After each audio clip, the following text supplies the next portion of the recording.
cameras. What is it, Max?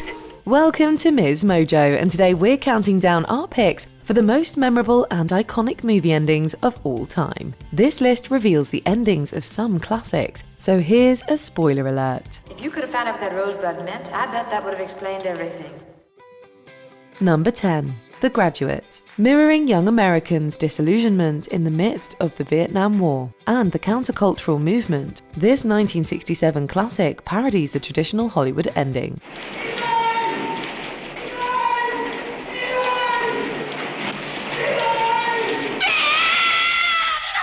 In the final scene, college graduate Benjamin Braddock rescues Elaine Robinson from her own wedding. The two run off together and board a bus for parts unknown. But as the camera lingers on them, the adrenaline drains away and they're left only with each other. They don't fall into a lustful embrace.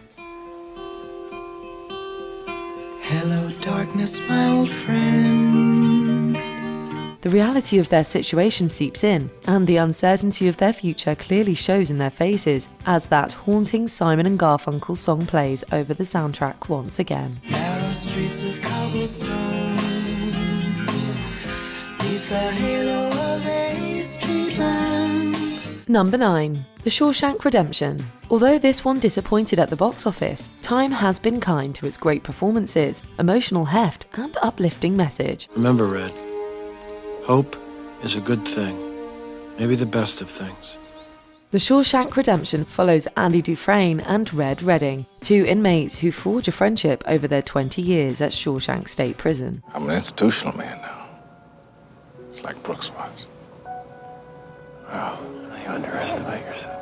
After Andy's escape and Red's eventual release, the two are reunited on a Mexican beach. For the first time, Red is hopeful for his future. Director Frank Darabont was not a fan of the ending and originally wanted the movie to end with Red on a bus to Mexico. Luckily for us, the overwhelming responses of test audiences convinced him to keep it. Number 8. 2001, A Space Odyssey. Stanley Kubrick's genre-defying science fiction epic was a landmark achievement in visual effects and cinematic myth-making. Open the pod bay doors, Hal. I'm sorry, Dave. I'm afraid I can't do that.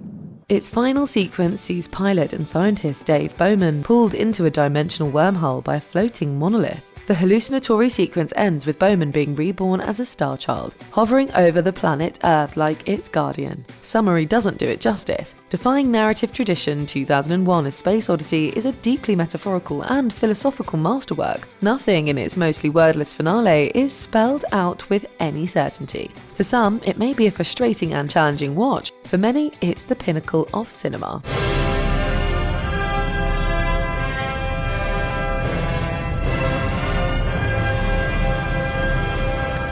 Number 7. Psycho. After treating terrified audiences to some of the most horrific murders ever captured on film, Alfred Hitchcock hit the audience with a twist that no viewer in 1960 could have predicted. Unless they'd read the book, that is. The climactic revelation that mild-mannered motel proprietor Norman Bates had a dissociative disorder and donned his mother's clothes and personality to murder people was a huge twist. The ending pushed the boundaries of acceptable themes in Hollywood movies. Its closing narration, played on screen by Anthony Perkins and in voiceover by actress Virginia Gregg, is one of the most chilling endings of all time. They're probably watching me. Well, let them. Let them see what kind of a person I am. Many movies have tried to outdo Psycho in chills and shocks. Few have come close. In Norman's case, the battle is over, and the dominant personality has won. Number 6. The Godfather. Francis Ford Coppola's masterpiece is shockingly old-fashioned for such a violent movie. Its themes of immigrants raising from nothing to achieve the American dream through crime, and the moral rot that results, have been a favourite subject of Hollywood since the 1930s at least. The Godfather's last few minutes perfectly encapsulate how far Michael Corleone has fallen. Don't be afraid, Carlo.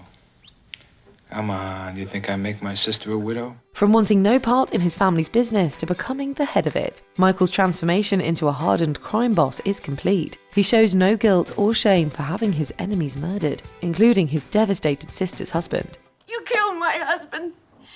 You waited until Papa died so nobody could stop you, and then you killed him. The film ends as the door closes between Michael and his horrified wife, Kay. who no longer recognizes the man she fell in love with.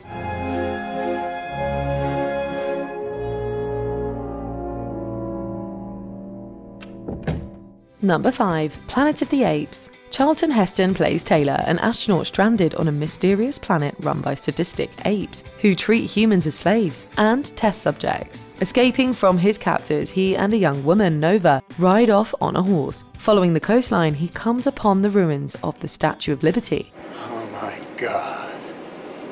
I'm back. I'm home. The whole time, Taylor's thought he'd been on some desolate and distant planet when he's been on a post-apocalyptic Earth. Damn you! God damn you all to hell! His melodramatic reaction is iconic enough, but there is something incredibly eerie and depressing about the final reveal. It stayed with audiences and has been referenced and parodied more times than we can count. Damn you! Damn you all to hell! Number 4. Sunset Boulevard. You're probably wondering how he ended up in this situation. Told in flashback, Billy Wilder's dark and twisty film noir chronicles the delusions of silent film star Norma Desmond and the struggling screenwriter pulled into her orbit. Norma's final descent into madness is the saddest and most glamorous thing you've ever seen. That's a lie. They want me. I get letters every day. After murdering her screenwriter, she fully surrenders to her delusions. What is the scene? Where am I?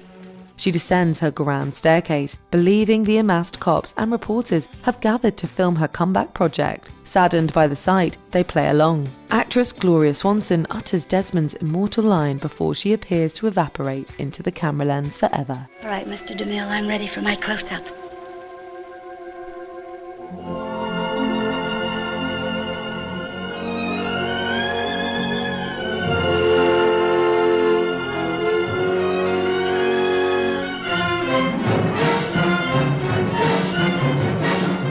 Number 3. Bonnie and Clyde. Audiences at first weren't sure what to make of Bonnie and Clyde. Inspired by the real-life bank robbers, Warren Beatty and Faye Dunaway's rowdy 1930s gunslingers came to represent very modern ideas. I'm Miss Bonnie Parker, and this here's Mr. Clyde Barrow. We rob banks. Their glee at robbing and killing was embraced as a response to the growing counterculture and anti-establishment feeling among America's youth. However, Bonnie and Clyde's deaths at the hands of G-men hiding in the bushes with Tommy guns put a sobering and vicious end to their crime spree. Hey. The movie doesn't shy away from its brutality. Even decades later, it can haunt a first-time viewer. Number 2. Citizen Kane. Orson Welles' controversial and innovative drama portrayed the life of Charles Foster Kane, a wealthy newspaper magnate driven to disillusionment and loneliness by his own greed. A reporter intent on discovering the meaning of his last word, Rosebud, comes up empty by the film's end. Did you ever find out what it means? No, I didn't. But we are treated to the answer as Kane's discarded belongings are thrown on a fire. The name is printed on his childhood sled, a memento from his last happy days as a child before he had wealth, fame, or power. Not only has Kane's wealth alienated him from others, but instead he's completely surrounded by things that have value but no meaning. Even in death, he is impenetrable. Rosebud.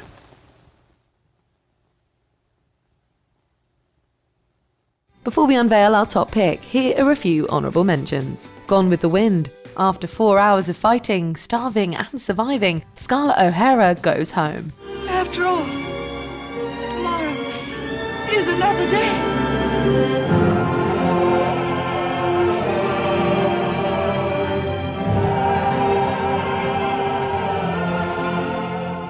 Rocky. Rocky loses the fight but wins the woman he loves.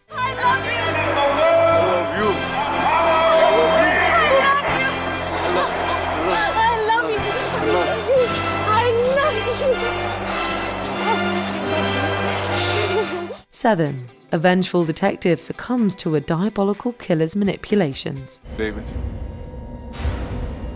if you kill him, he will win. Oh, God! Oh, God! Oh! Thelma and Louise, two best friends, end their cross-country crime spree on their own terms. Okay, then listen. Let's not get caught.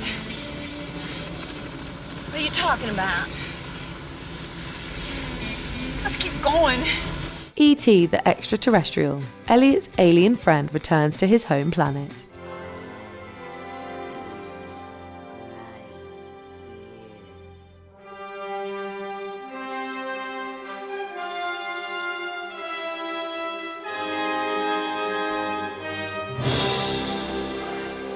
Before we continue, be sure to subscribe to our channel and ring the bell to get notified about our latest videos. You have the option to be notified for occasional videos or all of them. If you're on your phone, make sure you go into your settings and switch on notifications. Number 1. Casablanca. The Hollywood love story that defined all future Hollywood love stories. Casablanca was never meant to be a lasting masterpiece, but it ended up just the right mix of star power, studio-era ingenuity, and timing. America had only just entered World War II. Without hammering the point too hard, Casablanca humanized the dilemma that American couples faced in those early days. What about us? We'll always have Paris.